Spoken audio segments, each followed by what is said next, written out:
keep running across this idea that mic boosters like the FET Head, Cloudlifter, and Dynamite add noise to recordings and shouldn't be used. In this video, I'm testing whether this is true or not. It's not meant to be a scientific test, but I figured I might as well test it out while I still have the SM7B set up. For this test, I'm using the SM7B into a Rodecaster Duo. The mic booster I'm using is the Triton Audio FET Head, which claims to add 27 dB of clean gain. For the test, I've recorded 3 tracks.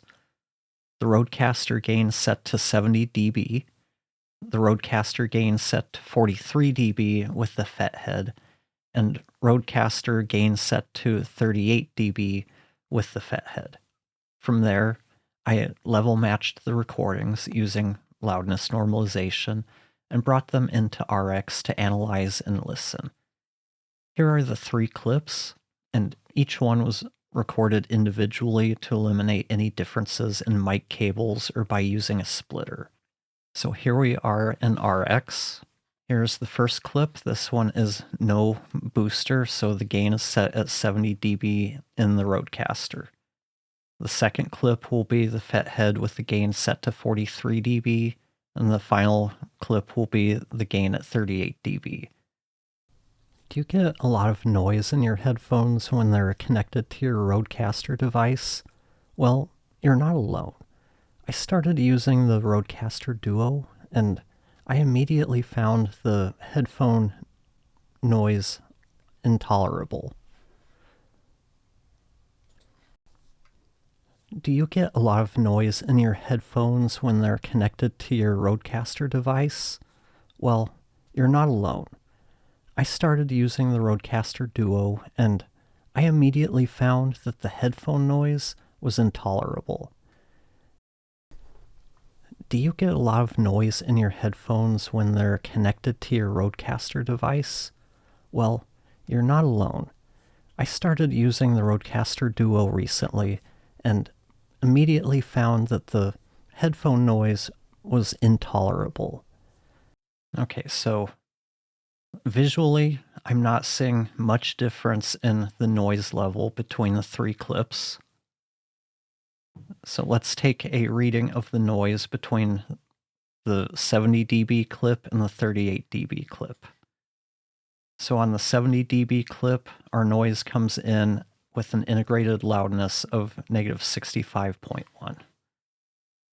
Over here on the 38 dB clip, our integrated loudness is -64.2. So there is about a 1 LUFS difference between using the FET Head with the gain set to 38 dB and using the Rodecaster wide open at 70 dB.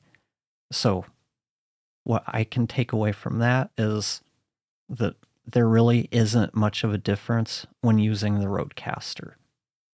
This may not apply across the board with other devices because the Rodecaster does have pretty clean preamps.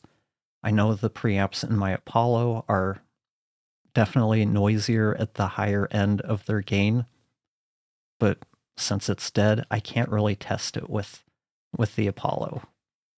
There are 2 caveats here, though.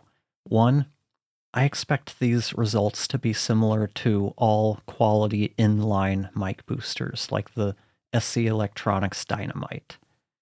The second is that the Cloudlifter could conceivably be increasing the noise on recordings.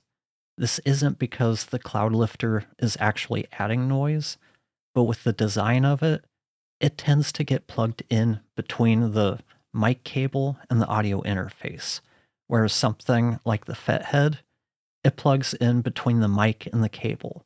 And this is a distinction worth noting because these devices add gain to the signal running through them.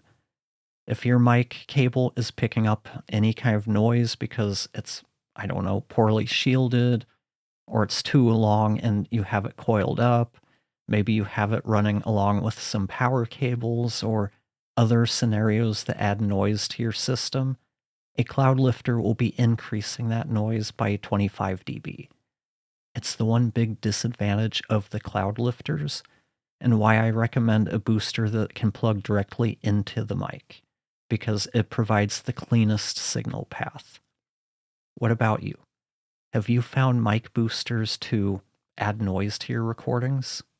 If you have, what were you using and where did you have it plugged in? Into the mic or between the mic cable and the interface? Let me know in the comments below. Thanks for watching, and I'll talk to you next time.